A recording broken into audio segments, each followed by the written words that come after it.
Bienvenue à la Cinémathèque suisse. Je suis Serena Winzeler. Je suis responsable pour la valorisation à Zurich, en fait, dans notre antenne suisse alémanique. Et je suis très heureuse de vous présenter ce film ce soir. C'est Techka Ikachi, La Terre, ma vie, qui a été réalisé par James Tanakium-Teva, Anka Schmid et Agnes Barmettler. Et vous allez voir la version restaurée. En fait, le film a été restauré et numérisé par l'Arsenal, Institut de l'art et pour vidéo de Berlin. Et il a eu sa première cette année, ce février, à la Berlinale dans la section Forum Special. Et ce film a une histoire assez particulière. En fait, il a été réalisé, comme je disais déjà, par 3 personnes. Et la personne qui était à l'origine de ce projet, c'est James Tanakium-Teva, un activiste et une personne qui a lui-même aussi fait des films et qui est lui-même aussi représenté. Donc, vous allez aussi le voir dans le film, car il était membre de la communauté Hopi, qui est en fait le sujet de ce film. Mais en même temps, c'était une production européenne, donc financée par la Suisse et par l'Allemagne. Et il y avait 2 co-réalisatrices suisses. Et je suis très heureuse que Anka Schmid et Agnes Barmettler puissent être là ce soir. Donc, bienvenue Anka, bienvenue Agnes. Et ils vont vite dire quelques mots avant la projection.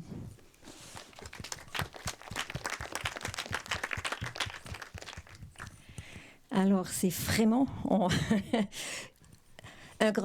un grand plaisir d'être là, parce qu'il y a 35 ans qu'on a commencé à faire cette aventure. Agnès, elle est artiste. Moi, j'étais vraiment très jeune cinéaste et étudiante à l'école de Berlin. Et puis, on a beaucoup travaillé avec James Tanakium-Teva pendant 2 ans jusqu'on a eu le financement. Et on a pensé, on va filmer 3 mois, mais nous sommes restés 1 année pour réaliser, filmer, comprendre, traduire. Et on a fait beaucoup de choses et ça, on va parler après. Et merci beaucoup que vous êtes ici. Et pour moi, c'est le grand plaisir, Agnès, d'être ensemble. On a vécu pendant 1 année dans un lit à la communauté des Hopi et on a aussi un appartement en Flagstaff avec 2 chambres. Alors, merci beaucoup et projection et Agnès, pour toi. Oh, je ne peux pas parler français très bien. Verstehen Sie auch Deutsch? Ich kann es schon übersetzen. Ja? Weil es kommt immer Englisch vorher. Ich verstehe viel Französisch, aber nicht mehr gut. Merci pour la projection. Merci. Vous êtes ici. Et j'espère que vous que vous have good thoughts in that. Yes. Très bien, donc vous voyez, c'est aussi un peu une soirée suisse alémanique, donc nous on parle allemand, donc on espère que vous allez comprendre tout après le film, donc peut-être Agnès elle va parler en allemand et moi je traduis, donc on se réjouit de discuter avec vous après la projection et bonne projection. Une seule chose avant, parce que tout est parlé en Hopi, vous allez voir les sous-titres français, on a déjà contrôlé. Ça c'est vraiment, c'était James qui a fait toutes les conversations, James Tanakium-Teva. Il était toujours avec nous. Hein? Il a dit, ça va être dans le film. Et après, c'était la grande traduction en anglais, et après en français et en allemand. Alors, bon plaisir pour cette aventure. Ah, merci. Merci beaucoup pour ce très beau film, Agnès et Anka. Donc, on a 30 minutes pour une petite discussion.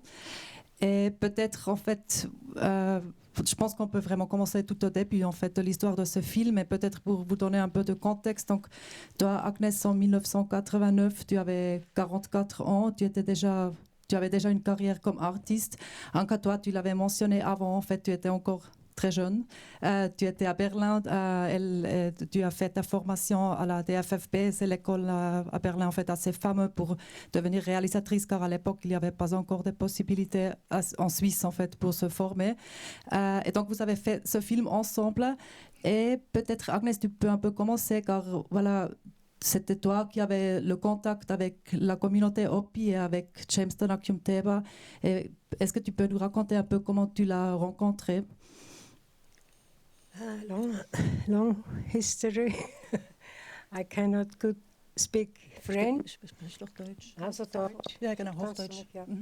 Also, ja, ich habe die zufällig kennengelernt, die Hopi, als ich zum ersten Mal in Amerika war, weil wir vom heißen Ort in einen sehr kalten Ort gekommen sind, nämlich von Los Angeles nach dem Hopi-Land eben in 2000 Meter, unser Auto zugefroren und wir haben das Museum besucht, bevor wir ins Grand Canyon fuhren. Das war mein erster Anfang, die Hopi überhaupt zu kennen. Donc je vais peut-être vite traduire aussi dans Choupli tout. Donc en fait c'était vraiment par hasard qu'elle a rencontré les Hopi. Donc elle était à Los Angeles où il faisait très chaud et après elle est allée à, comment me dit, à Flagstaff où il faisait très froid et la voiture était gelée et tu es allé en fait dans un musée un musée qui a montré en fait des œuvres et l'histoire des Hopi et c'est là que tu as pour la première fois découvert leur histoire. Und was ich sah, war, das ist ganz mit dem Land verbunden und eine ganz große Kultur. Ja, und dann wollte ich mehr wissen von den Hopi. Und wie hast du dann wirklich die Menschen kennengelernt? Oder James es dauerte dann 2 Jahre. Also die mit mir reisen wollten nicht dahin. Sie sagten, die wollen uns nicht. Also so wie es da fast auf der Tafel steht, oder? Ja gut, also wir sind dann in die Schweiz gefahren und ich habe dieses Zeichen gefunden in einem Buch. Das ist ein Zeichen der Hopi, ein Schild. Sie sehen es hier. Und das heißt, zusammen mit allen Völkern beschützen wir das Land und das Leben und halten die Welt im Gleichgewicht. Und das geht allen Nationen an auf dieser Welt. Alors, en fait, elle était vraiment fascinée dans ce musée, en fait, de comment en fait les Hopi en fait ont un lien très fort avec leur pays et en fait le groupe, pas tout le monde en fait s'est intéressé pour les connaître encore plus, mais elle s'est intéressée. Après, en fait, c'était un peu aussi de nouveau par hasard. On pourra dire que elle est rentrée, elle a vu ce symbole qui veut dire que ensemble avec tous les peuples, en fait, on protège le pays. Et après, en fait, oui, la vie à la terre. Oui, oui. Et après, tu es encore de nouveau allé aux États-Unis et là, tu as rencontré finalement les gens ou... Ja, nach dieser Art habe ich dann jemand kennengelernt, auch via dieses Zeichen. Und ein Interpret, der Hopi schon kannte, hat gesagt, du hast Sachen gezeichnet, was die Hopi machen in Zeremonien. Donc en fait, les images que vous voyez aussi dans le film, donc ça c'est moi maintenant, je ne traduis pas, mais ça c'est en fait les images de Agnes Barmettler et il y a eu des gens en fait, des Hopi qui ont vu ces images et qui ont dit en fait, ils ont reconnu des choses en fait dans ces images qui ont parlé à eux, qui leur ont... Und hat mir die Adresse gegeben, ich soll mit den Hopi Kontakt machen. Et après, tu as rencontré James Tonakium Teba, qui était déjà activiste en fait. Ja, oui. Ja. Also ich wurde auch eingeladen von der Frau, weil alles gehört den Frauen, also die Häuser und so. Ja, ist klar, sie hat nicht geantwortet, aber er ging dorthin, sie zu besuchen und sie haben ihm gesagt, ja, ich dürfe kommen. Donc voilà, et après en fait elle est allée dans le village et il n'y avait en fait aucun problème de pouvoir rencontrer ces gens. Et es war 79, ja. 1979, oui. Oui. Et après en fait cette idée du film, ça c'était une idée de James Tonakium Teba. Nicht mein, ja. Also er hat ja Filme gemacht, das wusste ich auch dann bald. Aber eben, er hat 85, also es ging schon ein paar Jahre, ich war dort auch fast ein Jahr dort. Also haben sie mich gefragt, oder er im Namen der Ältesten gefragt, ob ich ihnen helfen könnte, dass sie einen Film auch für ihre Nachkommen machen können. Und weil es mündliche Überlieferung ist, also Film, man sieht's, man hört's, das ist wichtig. Donc en fait, pendant plusieurs années, en fait, elle était en contact avec ces gens. Et James Tanakiumteva, lui-même, en fait, il avait déjà travaillé avec le film, donc il avait déjà fait des films. Et à un certain moment, il lui a posé la question, est-ce que tu connais quelqu'un, en fait, qui pourrait nous aider de faire ce film, en fait, pour avoir en fait une trace de nos traditions et de pouvoir raconter notre histoire. Et ça, c'est le moment, en fait, en cas que toi, tu es... Oui. Moi, je commence un peu différemment. Je commence dans le contexte des années 70, also 70er et 80. Et c'était un temps, j'étais très jeune, on a lutté contre le pouvoir nucléaire. C'était vraiment les activistes des peuples indigènes. Alors, on doit savoir que pendant cette période, les indigènes étaient beaucoup plus présentes que les autres 30 ans après. Alors, et aussi quelque chose qui est important, Agnès, elle a vécu 3 mois une fois après une année, c'était l'amie de ma mère. Et on a toujours eu une amitié des deux générations et j'étais fascinée de l'art et les artistes et moi j'ai commencé avec le cinéma et puis dans ce temps-là les peuples indigènes sont allés à Genève, à Den Haag, Weltgerichtshof, au tribunal mondial. C'était vraiment et on a eu le American Indian Movement. C'était un temps très politique. Alors, c'était un peu différent. Et dans cette période, James était en Suisse et avec une autre délégation des Hopis. Il est venu avec ses Super 8, avec de 40 minutes, et il a dit « On a seulement 10 minutes pour parler à Genève. Tu dois m'aider pour faire plus court ce que je veux montrer. » Et par hasard, je n'étais pas à Berlin, j'étais en visite à Zurich et j'ai fait ce qu'il a demandé. Et puis c'était, j'ai pas fait mon idée, j'ai fait ce qu'il a dit. Et ça, c'était la base, oui, quand il veut faire son matériel comme ça. C'était ce rencontre et puis la période et tout l'engagement. Et puis tu m'as appelé, je suis allée aussi pour... dans le village et il nous a raconté toute l'histoire. Mais il y a encore quelque chose d'autre, c'est le titre Tejwe Kachi Land My Life. Ça, c'est une revue des anciens Hopis et c'était James Tanakiumteva qui a toujours écrit et publié, c'était déjà la voix écrite des traditionnels et tu as aussi aidé et ça c'est dans l'internet. Alors il a déjà préparé pendant 20 ans toujours de dire l'idée qui est en train de disparaître parce que les dernières de cette étape ont eu 90 ans, ils vont mourir. Alors c'était l'entrée pas seulement individuelle mais aussi de cet esprit du temps politique. Ouais. Donc en principe, c'était aussi un peu dans une continuité d'une lutte en fait que lui, il menait déjà depuis longtemps. Et après que vous avez fait ce film à Genève, donc en fait, vous avez eu l'idée de faire un film plus long. Ils ont déjà demandé plusieurs cinéastes américains, mais ils ont toujours fait leur thématique. L'écologie ou la lutte politique ou seulement les cérémonies. Et ça, c'était... ils veulent faire leur perspective. C'est la perspective qui est avec tout. Ce sont les cérémonies, moi je dis les mythologies, pour lui c'est la réalité, l'histoire un peu qui est documentée avec les photos et tout ça, et raconter aussi l'agriculture, la base de tout. Oui. Ça, c'était qu'on a dit oui, vous décidez le contenu, mais on a eu toute la liberté pour la réalisation. Oui, yeah.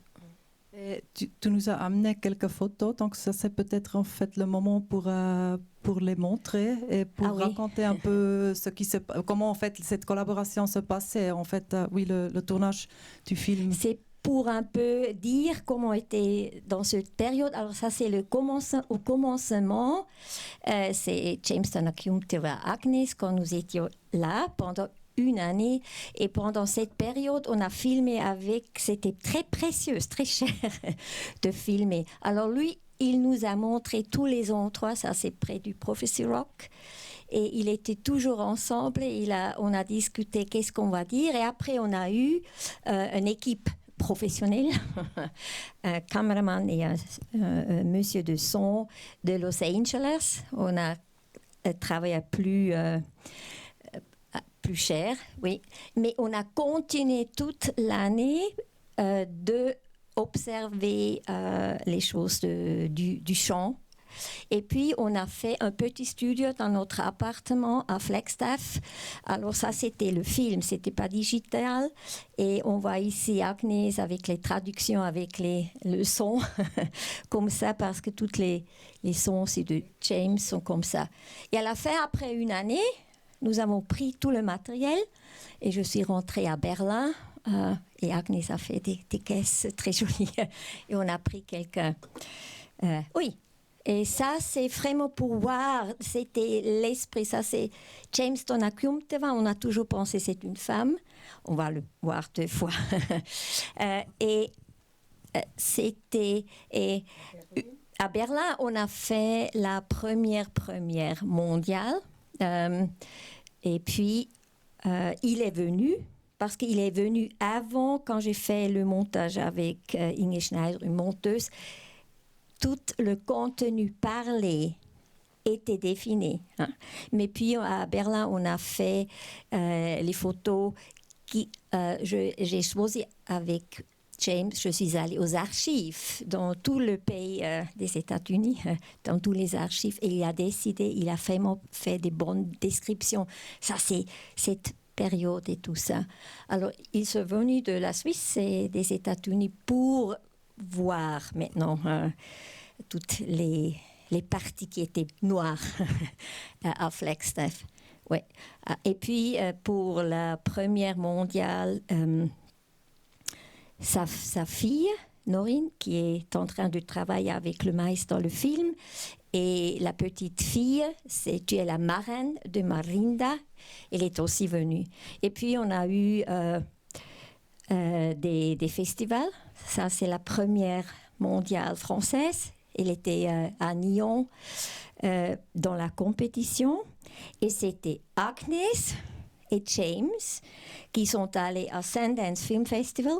C'était dans la compétition, mais dans ce temps, on n'a pas eu de l'argent pour y voler. Moi, j'étais étudiante, je n'étais pas là à Sundance. Et toi, tu étais là pour présenter le film aux États-Unis. Et ça, c'était 92, les 500 années de la découverte des États-Unis. Alors, c'était la première fois où vraiment on a donné le valeur à la perspective, et tu as eu des aventures à Sundance, oui. Alors ça, c'était toujours l'échange avec la monnaie de la Suisse et de l'Allemagne. On pouvait réaliser le film, mais pour ça, on a vécu là. Et à la fin, maintenant, on espère aussi avec cette géniale restauration. Excusez-moi, j'aime vraiment de voir le 16 mm.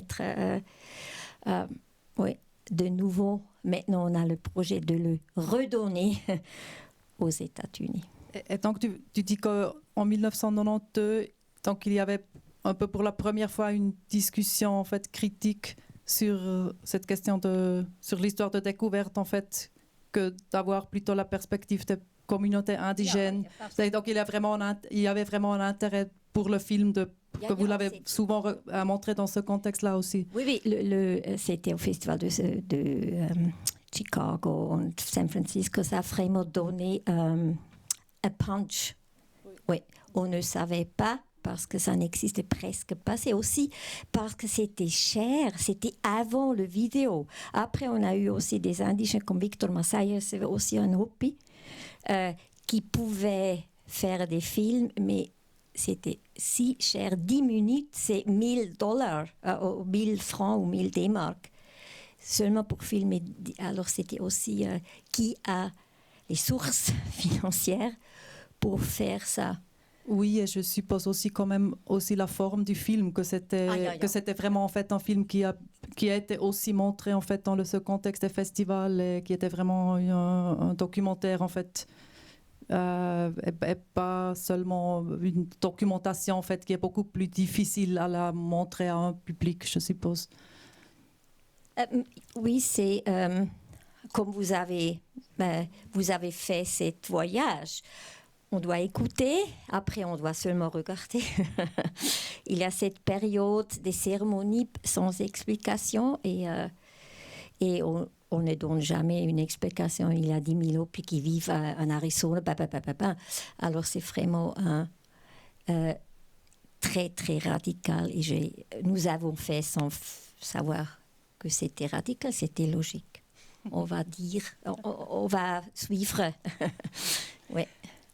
Peut-être il y a aussi des questions dans le public. Donc il y a encore un microphone ici si quelqu'un aimerait bien poser une question.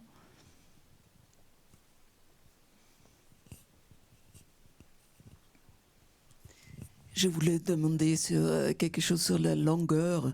Je suppose que comment vous êtes arrivé au film comme il est maintenant, dans le sens que je suppose que eux peut-être auraient voulu voir plus de cérémonies, parce que notre temps, disons, pour faire un film pour le cinéma et tout ça, c'est différent autant que les Hopis peut-être pensent. Donc j'aimerais bien savoir comment ton envie artistique aussi a joué dans le contexte de tout ça. Merci. Comme vous avez vu, on a tout monté à Arizona, à Flagstaff. Et James, dans la communauté, il a vraiment vécu dans tous les deux mondes. Il est un prêtre, il est un activiste, il a vécu à Chicago avec sa famille, il est rentré. Alors, il a fait des voyages. On pouvait discuter, il savait que 2 heures, ça suffit. Mais chaque conversation qu'il a fait était 4 heures avec chaque personne. Parce qu'il ne pouvait pas demander « raconte-moi comment on a kidnappé ». Comment on dit ça? Kidnapping. Alors, chaque personne a commencé le commencement du monde. Et puis, Agnès a vraiment beaucoup entendu du Hopi et il nous a donné un signe. Et maintenant, on doit filmer parce qu'il savait, moi, je veux cette partie de cette personne et plutôt cette partie de cette personne. Il y a eu aussi des... Alors, ça, c'était pas une... il a déjà sélectionné à Flagstaff. Oui, mais exactement, le rythme est le rythme des paysans et un autre rythme, mais quand même, c'est aussi un peu plus le rythme des années 80. Oui, alors il y a les deux choses. Oui. Et puis, toutes les personnes qui parlent dans le film sont venues dans notre appartement. Ils ont regardé le film et regardé, c'était comme ça. Alors, ils ont écouté le film, oui, parce que ça, c'était important pour James.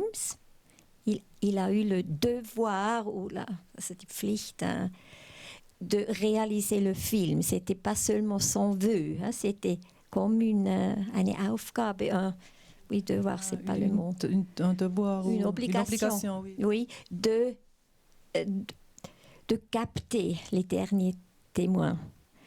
Alors, et puis, une chose qu'on a lutté, les cérémonies. Il ne manque pas une cérémonie peut manquer. Alors, les cérémonies de la nuit sont symbolisées avec la lune. Ce sont les cérémonies qui sont dans la lune, dans la kiva, dans l'endroit, oui, dans la terre. Oui, et ici, il était aussi très, très strict d'ajouter exactement la chanson ou la musique qui est avec la cérémonie. Et pour les indigènes, c'est terrible quand ils sont dans des musées, dans des national parks.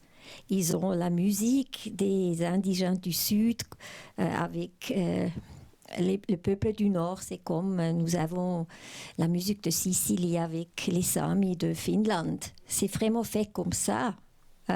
Ou dans les années 99, la plus belle musique avec les plus belles danses. Et ici, c'est vraiment strict. Ça, c'était très strict, hein, mais pas la longueur. Et il a aussi fait, quelquefois, on entend sa voix. Il donne des explications quand c'était vraiment un peu avec des ondes. Ils sont aussi vieux, vieilles. Et James a eu 72 ans.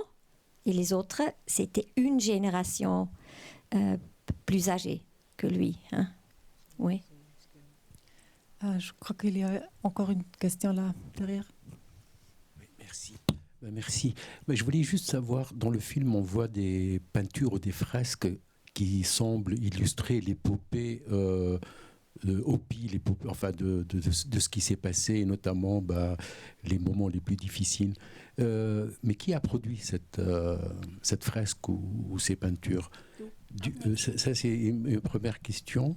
Puis une deuxième question, on voit dans le film, vous avez inséré dans le film toute une série de films qui autour des cérémonies de Kashina. Puis, en fait, ça a été filmé par qui? En fait, ça a été filmé par des ethnologues, ça a été filmé par... alors, quel est le point de vue de ceux qui ont filmé ces cérémonies? Comment ça a été inséré dans le film? Comment il les a interprétés lui-même? Ah oui. Alors, c'est possible que vous êtes venu un peu plus tard. Au commencement, c'est écrit. Vous avez lu en français la traduction. C'était que tout le Super 8 était filmé par James Tanakiuntevo. Ouais. Il a eu l'information des enceintes. Maintenant, il y a des cérémonies, on va quitter. Oui. Il y a encore des danses, encore aujourd'hui, mais il y a par exemple les two horns, les deux que, oui, qui n'existent plus. Et aussi des danses des femmes avec la jupe, ça n'existe plus. Alors, il savait on va terminer parce que le savoir manque. Alors, c'est lui qui l'a filmé. Et c'est écrit à la fin, Super 8, James Tanakiuntevo. Et aussi, le son était fait par lui. Saimimana, c'est sa femme et sa fille qui ont enregistré. Pendant il a filmé, c'était muet, oui. Alors, parce que pour les autres, c'est interdit. Et les cérémonies, il a filmé dans des années 68, 70, avant que nous sommes venus. Et c'est vraiment l'or. Et pour cet or, tout le monde, chaque musée veut le film. Et on dit toujours, vous ne pouvez pas seulement prendre ça, c'est l'entière. Pour ça, il a eu le droit de le filmer. Et l'autre question, c'est la question d'Agnes qui a fait les peintures pendant notre temps ici. Das war genau die Frage war für dich eigentlich, ob du was zu den Bildern sagen kannst. Ja, weil wir keine hatten. Ja, das ist schön. Ja. Wenn man keine Bilder gefilmt hat, muss ein Bild dazukommen. Also habe ich gemalt, was der Text oder was die gesagt haben, eigentlich versucht zu zeichnen, ja. oder zu malen.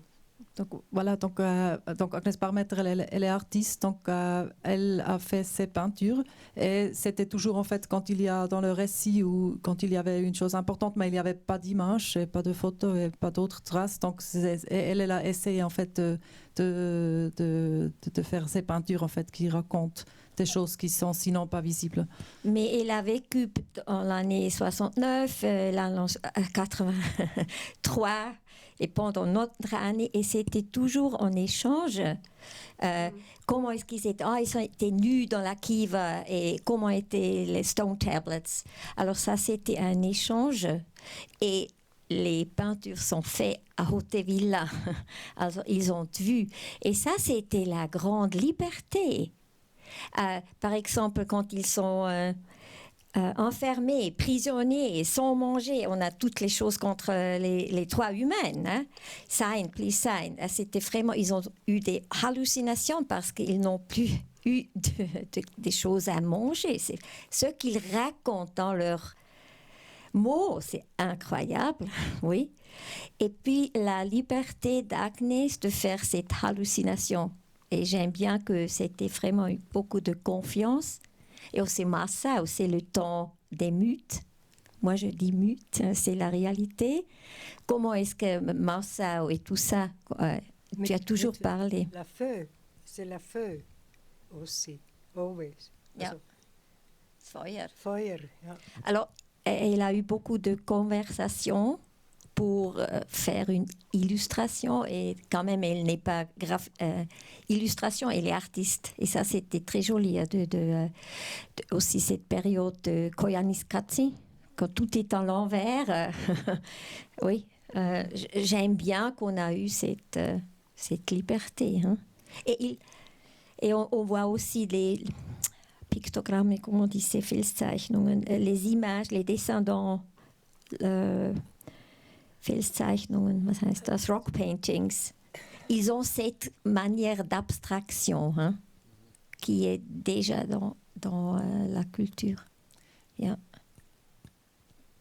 Encore une question, oui. Mm-hmm. Je vais ajouter donc vous avez dit, et aussi le film le dit, c'est un film des Hopis, mais aussi pour les Hopis. Est-ce que vous savez quelque chose, comment le film était reçu ou distribué, ou aujourd'hui, est-ce que ça a encore un impact? Ouais. Est-ce que Sandrine est là, que je ne connais pas encore? Sandrine, tu es là? Non? Non. Il y a ici à Lausanne un magasin et une femme qui visite beaucoup de fois. Alors, comment c'était reçu? Quand le film était terminé, je suis allée avec la copie print et on a montré, on a loué un cinéma à Santa Fe, on a invité beaucoup de gens et puis on a fait un VHS dans le système nord-américain et on a donné au village et ça a donné des discussions, aussi une fierté après. Mais comme si on se vit, il n'a pas les Hopis, c'est pas une unité, on a toujours cette friction, mais quand même il y a une fierté très positive qu'on a la langue et qu'on a cette estimation. Alors, il y a les deux choses. Et puis, alors, ça existe à Hautevilla et on a toujours apporté des VHS. Et après, le VHS n'existait plus. Et on a fait un vidéo DVD de nouveau dans le système NTSC, parce qu'il y a des deux systèmes, pour que c'est plus important pour là. Et on a toujours avec les sous-titres anglais. Et on a donné ça. Et il y a quelqu'un qui a coupé et mis sur YouTube. Et c'est plus que 1100 fois c'est regardé. C'était... il y a eu beaucoup de clips. C'est très important pour les indigènes. Au moment c'est coupé parce qu'ils veulent le faire au VOD de cette distribution. Alors, j'ai jamais fait un film qui était... alors, ça donne c'est une relation, ça n'a rien du tout à voir avec nous, mais il y a une importance pour... Donc il y a aussi, d'une part, en fait, il est vraiment circulé dans un contexte un peu cinéma, art, festival, et d'autre part, en fait, il a été montré souvent dans des contextes politiques activistes, ou voilà, en fait, aussi pour ce but de pouvoir avoir être comme une mémoire, en fait, pour les EP eux-mêmes, oui. Aussi l'histoire des Americans, they don't remember. Non, c'est très important. Remember Yeah, where yeah. they come from and what the people are that they are. Oh, on a vraiment maintenant la discussion des immigrants qui mangent les chiens et les chats. Oui. Et Black Lives Matters, but Native Matters never matters. Alors c'est vraiment, vraiment, vraiment important que Indigenous Lives Matters. So alors, je pense le temps est prêt parce que ces différentes tribus, ces différents peuples, ils sont vraiment beaucoup plus supprimés, dans cette propre force, plus venue comme Black Lives. Hein? Ils ont regagné de la force. Hein. Et pour ça, je pense c'est maintenant très intéressant de le montrer et de l'apporter aussi. Hein. Oui, donc on peut vraiment espérer que maintenant, grâce à cette copie-là, peut-être il va avoir une deuxième vie. Et encore de nouveau, en fait, entrer dans un discours contemporain sur ces questions-là, oui. Mm-hmm. Just take everything from those, but we don't know what we do. Oui, et quand on interprète, personne vient pour nous envisager, on va le détruire et tout ça, c'est encore l'actualité, tout à fait, hein, si on regarde. The climate only among people is not good. Not everyone good. With all these terrors. Was heißt Terror heißt Terror. And there we also can definitely be together in peace, love. It's possible, but we have to do it. Peut-être nous avons encore le temps pour une dernière question, oui. Ou peut-être deux, donc après... Oui. Merci beaucoup, merci pour ce très beau film et très fort aussi, avec un récit très fort, je trouve, raconté par les Indiens eux-mêmes et qui nous donne l'impression un peu d'être un peu un récit un peu quasi mythique de cette lutte intergénérationnelle des Indiens Hopi pour leur survie, qui commence avec les Espagnols, qui perdure avec le gouvernement américain, et qui va jusqu'au présent, et même jusqu'à l'avenir, parce qu'ils prédisent déjà qu'il y aura cette purification, et qu'on associe tout de suite, je pense, à la question écologique aujourd'hui, évidemment. Donc je trouvais très très fort le récit. J'ai deux questions. Une question qui est de curiosité. Je voulais savoir qu'est-ce qu'est devenu de ces Indiens Hopi aujourd'hui dans cette région de l'Arizona. Est-ce qu'ils ont leur territoire démarqué aujourd'hui? Est-ce que vous en savez quelque chose par rapport à ce qu'il y a aujourd'hui de ces communautés? Et une autre question, c'est, j'ai pas bien compris, en fait, vous avez commenté, mais j'ai pas bien compris si au moment où vous avez fait le film, bon, moi je viens du Brésil, donc il y a beaucoup d'activités qui se font ces dernières années, d'ateliers qui se font avec les peuples autochtones pour leur apprendre à manipuler une caméra et pour filmer eux-mêmes leurs histoires et leurs mythes et tout ce qui les intéresse à eux. Et j'ai pas bien compris si au moment où vous avez fait le film, si c'était quelque chose qui se faisait déjà beaucoup, cette idée de filmer à partir de la perspective des Indiens, en tout cas le contenu du film à partir de la perspective des Indiens. Ou si vous avez fait un peu, vous avez été un peu les pionnières de cette pratique. Donc juste pour me situer un peu historiquement, si dans ces années-là, c'était quelque chose déjà qui se faisait aux États-Unis ou ailleurs ou non. Ce sont beaucoup de questions. Je viens de voir le film de Heidi Specagno et là on voit que maintenant les jeunes brésiliennes et les indigènes prennent la caméra digitale qui ne coûte rien. Ils font vraiment l'histoire et ils demandent leurs parents, leurs grands-parents, et ils parlent aussi de la perspective des jeunes d'aujourd'hui. Je suis très, très contente. Alors, moi, je ne suis pas hystérienne, mais j'étais à Berlin. Et là, une fois à la Berlinale, on a vu les noirs et blancs films des Navajos. Il y a eu un projet très marginal. C'est vraiment... Et James, il a toujours fait des Super 8. Mais, et puis, on a le Hopi Victor Massaye Seva. Il est plus jeune, qui a aussi commencé. Et si vous allez dans l'Internet, il y a des films après de vidéos. Ils ont commencé à prendre la caméra. Moi, je suis rentrée à Berlin et j'ai fait ma vie et je suis rentrée aux États-Unis la dernière fois, 2010. Agnès, elle va un peu plus souvent. Elle est la marin de Marinda. Maintenant, elle a 40 ans. Et tu as plus de contact avec Noreen. Tu téléphones.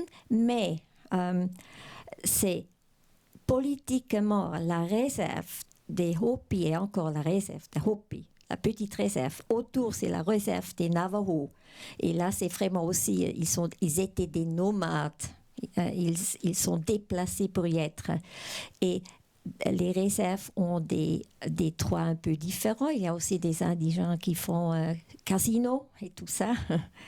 Alors ça, c'est resté.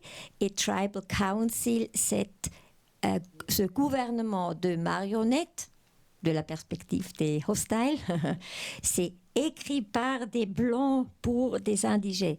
Ils ont une petite autonomie dans les réserves.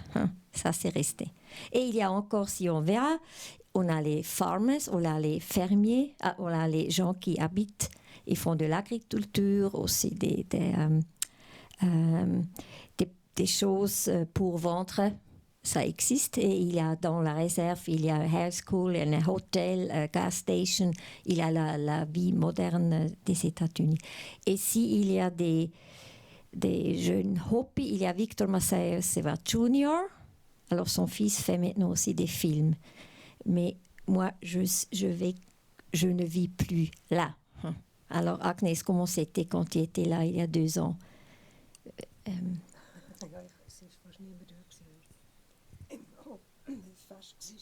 Oui, quand on était là, il y a eu une grande fête. Alors, dans le village, tout le monde était parti. Oui, parce que quand tu vas maintenant, James, il est mort.